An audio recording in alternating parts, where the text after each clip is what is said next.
Hi everyone. आज का question हमारा अल्टरनेटिंग करंट से रहेगा। क्वेश्चन सॉल्व करने से पहले हम क्वेश्चन में यूज़ होने वाले कुछ इंपॉर्टेंट पॉइंट्स डिस्कस करेंगे।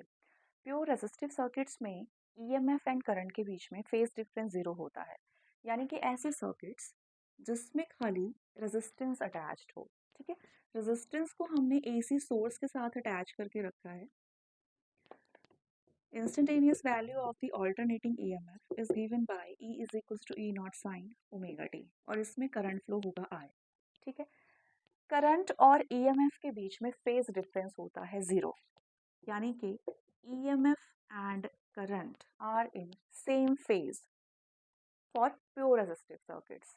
ठीक, अब देखो इसका मतलब जैसे जैसे ईएमएफ बढ़ेगी वैसे वैसे करंट बढ़ेगी, जैसे जैसे ईएमएफ कम होगी वैसे वैसे करंट कम होगी। ठीक है, तो ये वेव फॉर्म है मान लीजिए ईएमएफ के लिए, और ये वेव फॉर्म रहेगी आपकी करंट के लिए।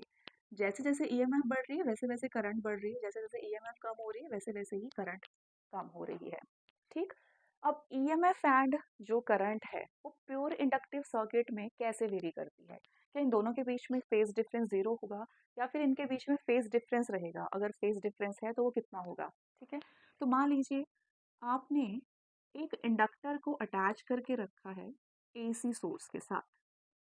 ठीक है, और जो इंस्टेंटेनियस वैल्यू होगी ईएमएफ की वो रहेगी ई नॉट साइन ओमेगा टी। ठीक है, किसी पर्टिकुलर इंस्टेंट में आप ईएमएफ की वैल्यू निकालना चाहते हो या फिर करंट की वैल्यू निकालना चाहते हो तो आप इस इक्वेशन की हेल्प से निकाल सकते हो। टाइम की वैल्यू पुट करेंगे और उससे आपको ईएमएफ की वैल्यू मिल जाएगी।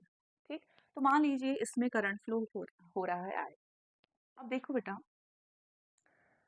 हमें पता है कि अगर आपके पास इस तरह से कॉइल है और कॉइल के पास आप किसी मैग्नेट की मोशन करवाते हो तो फ्लक्स चेंज होने की वजह से इस कॉइल के अंदर इंड्यूस्ड ईएमएफ प्रोड्यूस हो जाती है। ठीक है, जिसे हम फैराडेज लॉ भी कहते हैं।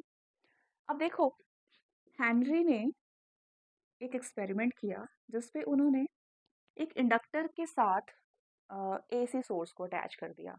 ठीक है, अब इसकी वजह से इस इंडक्टर के अंदर भी ईएमएफ डेवलप होना स्टार्ट हो गया।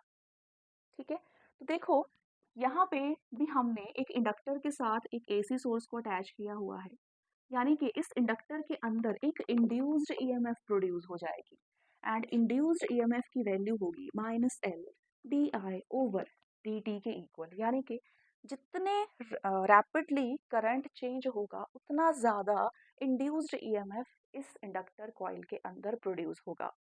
ठीक है, दूसरी बात है कि जो इंड्यूस्ड ईएमएफ होगी ये अपने सोर्स को अपोज करेगी। लेंज लॉ कहता है कि जो इंड्यूस्ड ईएमएफ होगी वो इसके कॉज को अपोज करेगी, यानी कि ई होगा माइनस ई के इक्वल। राइट, अब मैं ई की वैल्यू इस इक्वेशन में पुट कर दूंगी तो आपके पास मिलेगा E is equals to minus minus of L D I over D T के इक्वल, माइनस माइनस प्लस हो जाएगा। So E is equals to L D I over D T.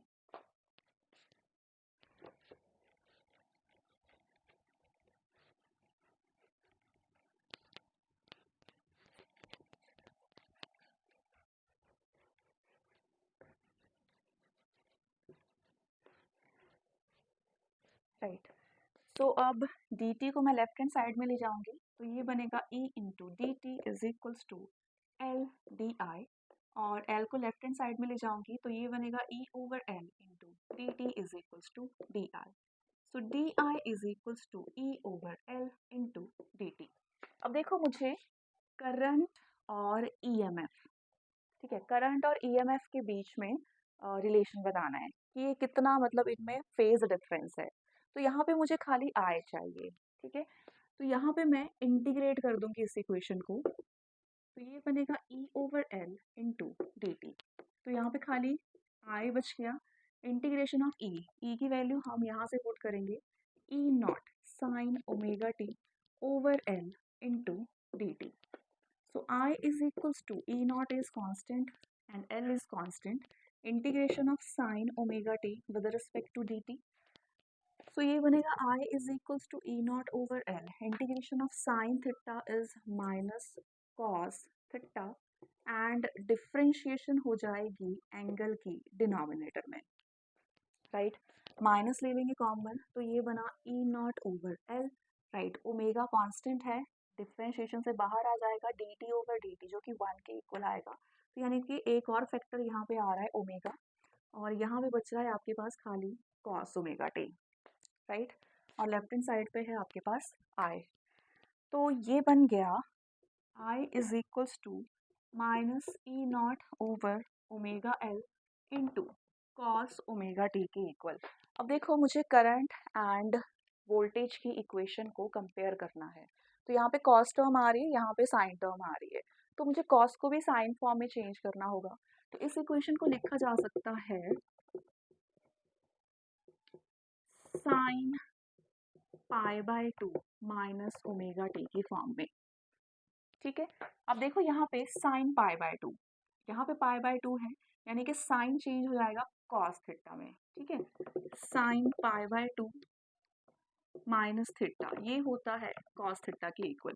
यहाँ पे पाई बाय 2 है, और ये जो वैल्यू फॉल कर रही है पाई बाय 2, ये पाई, ये 3 पाई बाय 2 और ये 2 पाई, ठीक है। Sine pi by 2 minus theta, यानी कि फर्स्ट क्वाड्रेंट में वैल्यू फॉल कर रही है, और फर्स्ट क्वाड्रेंट में सारी वैल्यूज पॉजिटिव होती हैं, ठीक है। तो sine pi by 2 minus theta होता है कॉस थीटा के इक्वल, यानी कि इस इक्वेशन को हम इस फॉर्म में लिख सकते हैं।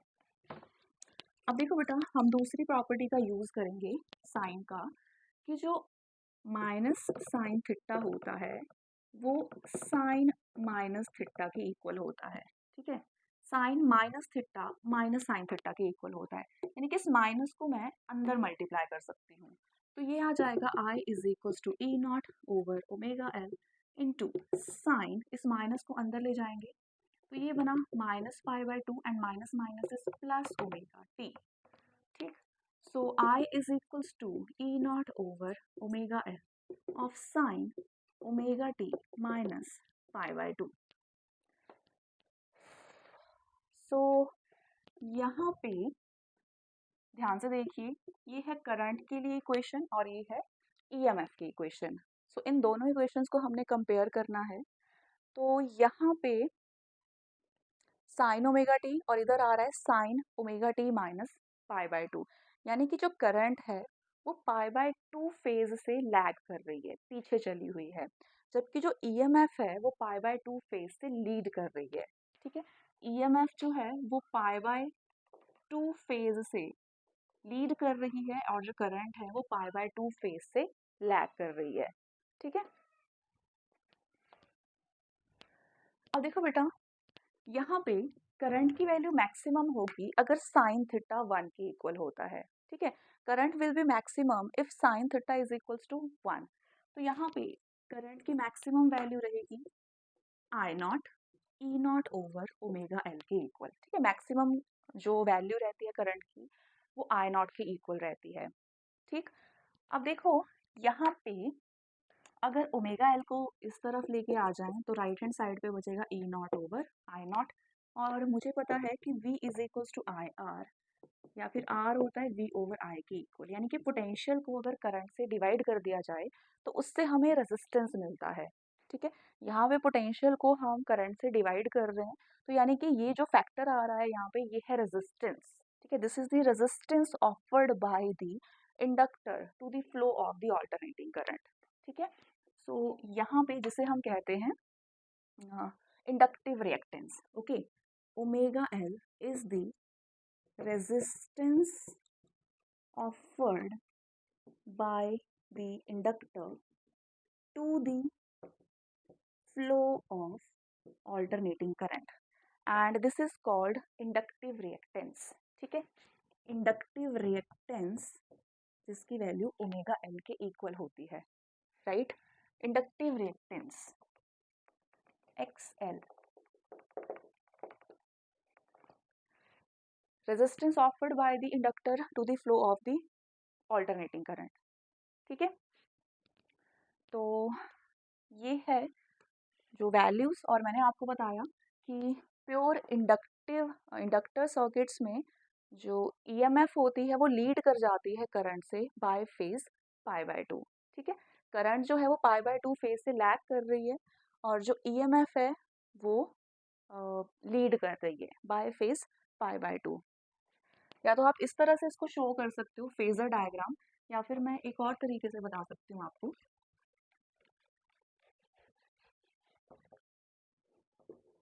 देखिए, मान लीजिए कि EMF की इक्वेशन है, right, E0 sign omega T.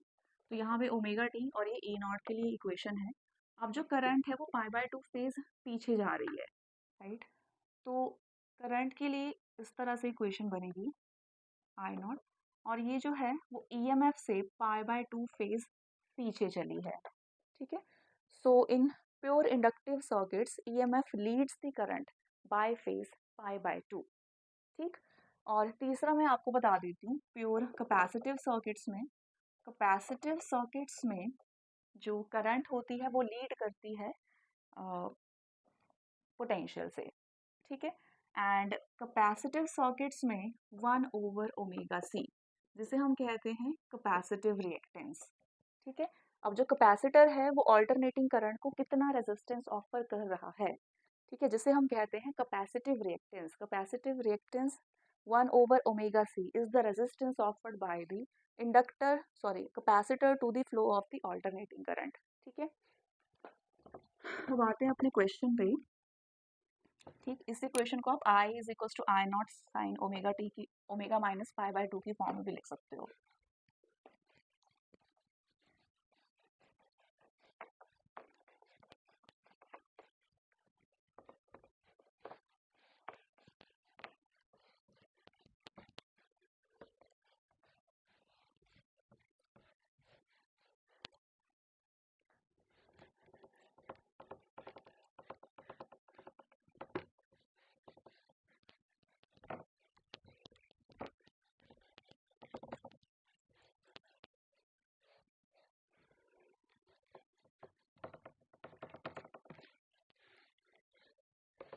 Right. तो मैंने आपको बताया बेटा कि अगर आपके पास प्योर रेजिस्टिव सर्किट्स हैं, तो प्योर रेजिस्टिव सर्किट्स में EMF एंड करंट दोनों सेम फेज पर होते हैं। अगर आपके पास प्योर इंडक्टिव सर्किट है, यानी कि ऐसा सर्किट जिस पे सिर्फ इंडक्टर अटैच्ड है, तो प्योर इंडक्टिव सर्किट्स में पोटेंशियल लीड कर जाता है करंट से बाय फेज π/2, ठीक है। And omega L is the inductive reactance and it is the value of the resistance offered by the inductor to the flow of the alternating current। तीसरा, अगर आपके पास inductor attached है AC source के साथ, capacitor attached है AC source के साथ, तो प्योर कैपेसिटिव सर्किट्स में पोटेंशियल लैग कर जाता है करंट से बाय फेज π/2, ठीक है। एंड XC ये होता है 1/ωc के equal, resistance offered by the capacitor to the flow of the alternating current, और इसकी वैल्यू होती है 1/ωc, ठीक। अब आते हैं अपने क्वेश्चन पे। A coil has an inductance of 1 Henry. एक कॉइल है आपके पास जिसकी इंडक्टेंस की वैल्यू 1 हेनरी के इक्वल दे रखी है। At what frequency will it have a reactance of 3142 ohm, ठीक है। इसकी रिएक्टेंस आपके पास दे रखी है 3142 ओहम के equal. Reactance, resistance offered by the inductor to the flow of the alternating current, ये आपके पास दे रखा है। What should be the capacity of the capacitor which has the same reactance at that frequency. आपसे capacitance of the capacitor पूछी है। अगर कैपेसिटर की जो रिएक्टेंस है वो इंडक्टिव रिएक्टेंस के इक्वल है, यानी कि XL और XC दोनों सेम दे रखा है, ठीक है। अगर दोनों जो है वो सेम रेजिस्टेंस ऑफर कर रहे हैं करंट के लिए, तो उस केस में कैपेसिटेंस ऑफ द कैपेसिटर की वैल्यू क्या होगी। तो सबसे पहले हमसे पूछा है फ्रीक्वेंसी, ठीक है, at what frequency will it have a reactance of 3142 ohm.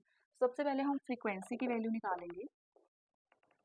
अब देखो बच्चे, मैंने आपको बताया है कि XL की वैल्यू ओमेगा इंटू L के इक्वल होती है, राइट।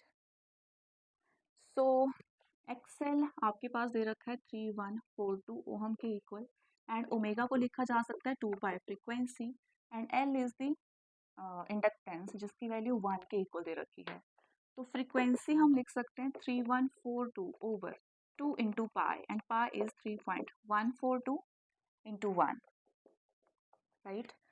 तो ये बन जाएगा, अगर मैं यहाँ पे डेसिमल हटाऊँ तो 3 ज़ीरोज़ आएंगी और ये हो जाएगा कैंसिल, तो ये बना 1000/2 यानी कि 500, ठीक है। सो फ्रीक्वेंसी आपके पास आ रही है 500 हर्ट्स, ठीक है। अब देखो सेकेंडली आपसे पूछा है, तो फ्रीक्वेंसी हमने निकाल दी है। सेकेंडली आपसे पूछा है capacitance of the capacitor if X L is equals to X C, ठीक है। जितना रेजिस्टेंस इंडक्टर ऑफर कर रहा है, अगर सेम रेजिस्टेंस कैपेसिटर ऑफर करे, तो उस केस में कैपेसिटेंस ऑफ द कैपेसिटर क्या होगा, राइट। तो देखो बेटा, एक्सएल जो है वो एक्ससी के इक्वल है, since X L is equals to X C, and X L है आपके पास 3142 के equal, and X C is 1 over omega C, right. तो सी की वैल्यू मुझे निकालनी है, तो ये बन जाएगा ओमेगा इंटू 3142 के equal, and omega is 2 pi frequency into 3142, and ये बनेगा 2 into 3.14, and frequency is 500, and ये है 3142 के इक्वल। तो इससे मुझे मिली कैपेसिटेंस की वैल्यू, राइट। 5 2 ज़ा 10, ठीक है। तो ये आ जाएगा 1000 के इक्वल इंटू 3.14 इंटू 3142। सो इसे मैं ऊपर ले जा सकती हूँ 10 रेज टू द पावर -3, ठीक। अब इसे करूँगी मैं सॉल्व। 3.14 को अगर मैं 3 के इक्वल पुट करूँ तो ये बना 3142 9426,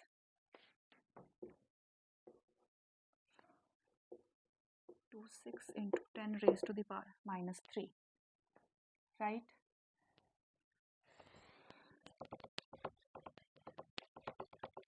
सो अब इस इक्वेशन को देखो, इस इक्वेशन में मैं 10,000 से मल्टीप्लाई कर सकती हूँ और 10,000 से डिवाइड कर सकती हूँ, और 10 raise to the power -3 already numerator में है। यहाँ पे 10 रेज टू पावर -3 न्यूमरेटर में है, यहाँ पे मैंने देखा 9426 है, तो मैंने 10,000 से मल्टीप्लाई किया और 10,000 से डिवाइड किया, राइट। अब बेटा इसे मैं डिवाइड करूँगी,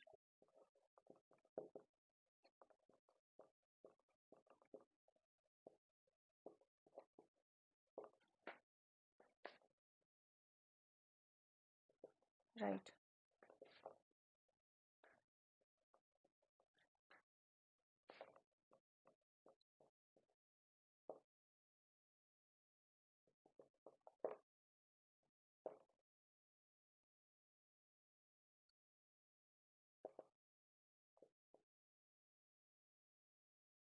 राइट, तो ये आ रहा है 1.06 into 10 raise to the power 1234, ठीक है।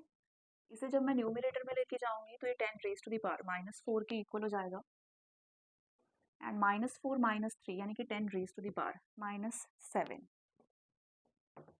फैरेड। तो ये है कैपेसिटेंस ऑफ द कैपेसिटर की वैल्यू, राइट। या फिर 0.106 into 10 raise to the power -6 farad, या फिर 0.101 माइक्रो फैरेड, ठीक है। यहाँ पे इक्वेशन आ रही है आपके पास 1.06 into 10 raise to the power -7 farad के इक्वल। अच्छा, यहाँ पे मैं इसको राउंड ऑफ करके 1.1 into 10 raise to the power -7 farad के इक्वल भी पुट कर सकती हूँ।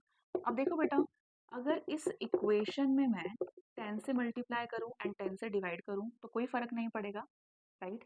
लेकिन यहाँ पे इसे मैं लिख सकती हूँ 0.11 की फॉर्म में, और बेसिस सेम है, पावर्स हो जाएंगी ऐड, तो ये बनेगा 10 raise to the power -6 farad, और इसे मैं माइक्रो फैरेड की फॉर्म में लिख सकती हूँ। तो 0.11 micro farad is the capacitance of the capacitor, ठीक है।